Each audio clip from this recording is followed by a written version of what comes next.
اعوذ باللہ من الشیطان الرجیم، بسم اللہ الرحمن الرحیم۔ الصحہ کے ناظرین، السلام علیکم ورحمۃ اللہ وبرکاتہ۔ آج میرا موضوع ہے RSS اور دو قومی نظریہ۔ ناظرین، انڈین نیشنل کانگریس سن 1885 میں قائم ہوئی۔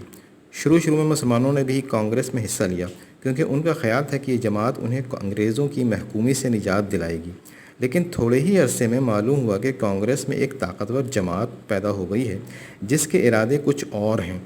اس طاقتور گروپ میں بال گنگا، ویر تلک، بپن چندر پال جیسے لیڈر شامل تھے۔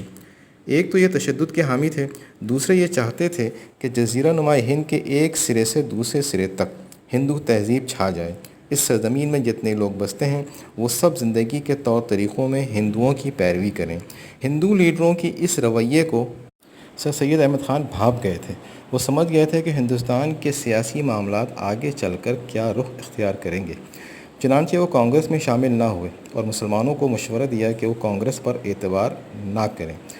گویا شروع ہی سے سر سید احمد خان کی یہ خواہش تھی کہ مسلمانوں کے حقوق کی حفاظت کا کوئی بندوبست ہونا چاہیے تاکہ ہندو جو تعداد میں بہت زیادہ ہیں مسلمانوں کو بالکل دبا ہی نہ لیں۔ ناظرین گرامی، کانگریس کے ہندو لیڈروں کی یہ وہی سوچ تھی جو 1925 میں بننے والی ہندو انتہا پسندوں کی ایک تنظیم RSS کی ہے۔ اس سے یہ اندازہ ہوتا ہے کہ RSS کی ہندوتوا کی سوچ 1925 سے بھی پہلے کی ہے۔ یہ سوچ کانگریس کے ہندو لیڈروں میں شروع سے موجود تھی۔ اللہ کا شکر ہے کہ پہلے سر سید احمد خان اور بعد میں قائد اعظم محمد علی جناح نے ہندوؤں کی اس انتہا پسندانہ سوچ کو بھانپ لیا تھا۔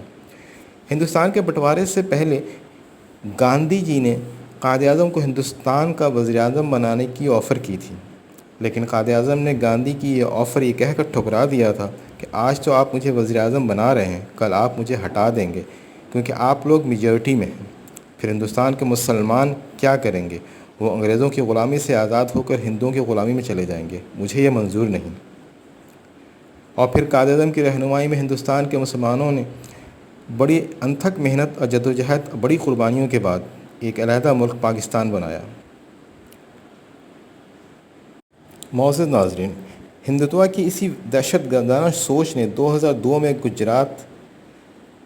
گجرات میں مودی اور RSS کے غنڈوں نے مسلمانوں کا قتل عام کیا، جس میں کئی ہزار مسلمان شہید کر دیے گئے تھے۔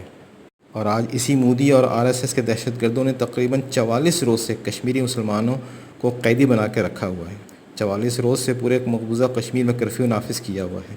ناظرین گرامی، کشمیر میں ایک بڑا انسانی المیہ جنم لے رہا ہے، لیکن جب ظلم حد سے بڑھتا ہے تو مٹ جاتا ہے، اور انشاءاللہ کشمیر کی آزادی کے دن اب قریب آ گئے ہیں۔ پاکستان زندہ باد۔ حسب روایت میری آپ سے درخواست ہے، میرے چینل کو لائک کریں، سبسکرائب کریں اور بیل آئیکن پر ضرور کلک کریں۔ شکریہ۔